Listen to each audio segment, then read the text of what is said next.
Welcome back, Acolytes, to the Force, to the Stupendous Wave, and happy May the 4th. Today, to celebrate May the 4th, Star Wars dropped the main trailer for Obi Wan Kenobi, and although the trailer is only a minute and a half long, it does something very important, that being establish the tone and the real overarching threat. The tone of the trailer is very much anxiety driven, as the last trailer did a great job to establish where we are at this point in the galaxy, with the Jedi Order extremely diminished, and Obi Wan Kenobi being the prize Jedi that is still on the run, the prize Jedi from the Inquisitors as well as Lord Vader. This trailer actually does a much better job of showcasing the chase between the Inquisitors, Obi-Wan, and ultimately Darth Vader, who owns the end of this trailer. That's another thing Star Wars and Lucasfilm are doing with the marketing for the Obi Wan Kenobi show. It's very much a sequel to the original prequels and is very much a continuation of the story of Anakin and Obi-Wan, with Vader being an integral part of that, as they are not being shy at all in any of the promotional material that Darth Vader is very much in the series, and more than that, is a major antagonist, with us getting two distinct glimpses of Lord Vader in this trailer, but we'll talk about that a little bit later. We do have some smaller stuff to break down in the Obi-Wan trailer that we didn't really get showcased in the previous one, but we have been hearing according to rumors. Most notably in the trailer, that being the conversation that Obi-Wan is actually having with a young Jedi Padawan who has sought him out and found him. We know that the actor Benny Safdie, who we actually glimpsed towards the end of this trailer, will be playing a young Jedi initiate who survived Order 66 for the first 10 years, and is actually compelled to seek out Obi-Wan Kenobi for mentorship.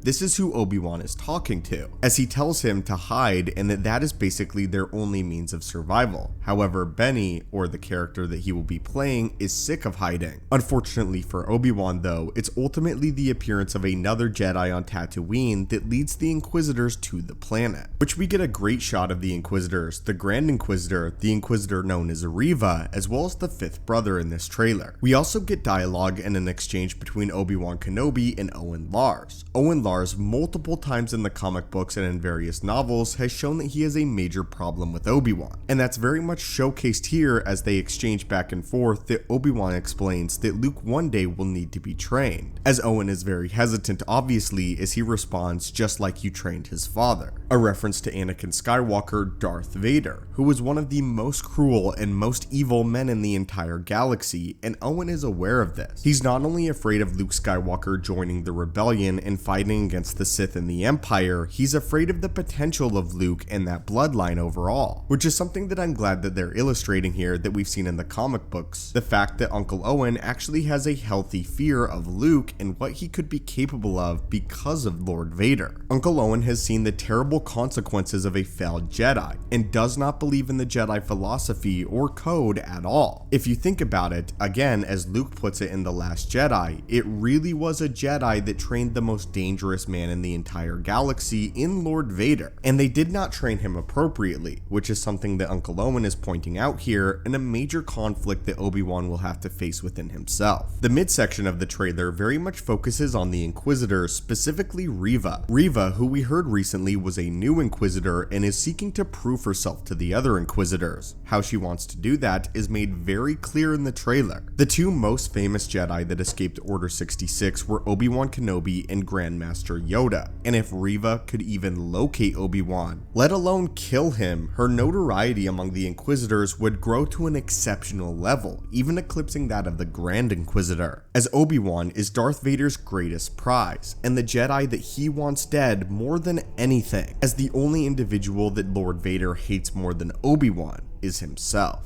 Anyway, the midsection of the trailer showcases Reva and her hunt for Obi-Wan Kenobi, as this is sort of an obsession for her. However, the other Inquisitors believe that he's completely gone, and although he may be alive, they believe that he will not resurface ever again, simply due to the overwhelming power of the Empire. However, as Reva states, she says that they believe that they're just not looking in the right places, and at any sign of Obi-Wan, she's ready to deploy bounty hunters to seek him out, something that we get to see here. We also get to see Obi-Wan is very openly wielding a blaster. As if he drew his lightsaber, this would instantly call to the attention to the fact that he is in fact a Jedi Master, and the Inquisitors and Lord Vader would soon come for him. We also get some shots of Fortress Inquisitorius, which was prominently featured in Jedi Fallen Order and is the main base for the Inquisitors on a water world. It also appears as if there's some sort of confrontation between Reva, some Death Troopers, and some Stormtroopers, which as a side note, it's cool that Star Wars is utilizing the Death Troopers more often after the events of Rogue One, as sort of an elite hit squadron. This very much also goes to showcase this era, in the fact that the Inquisitors and Force wielders truly do still rule here, where in the era of the original trilogy, they've been completely phased out. So this is sort of the phasing out of the Force wielders and their power in the galaxy, despite of course being such as Palpatine and Darth Vader. But this is still very much the era where the Force begins to dwindle.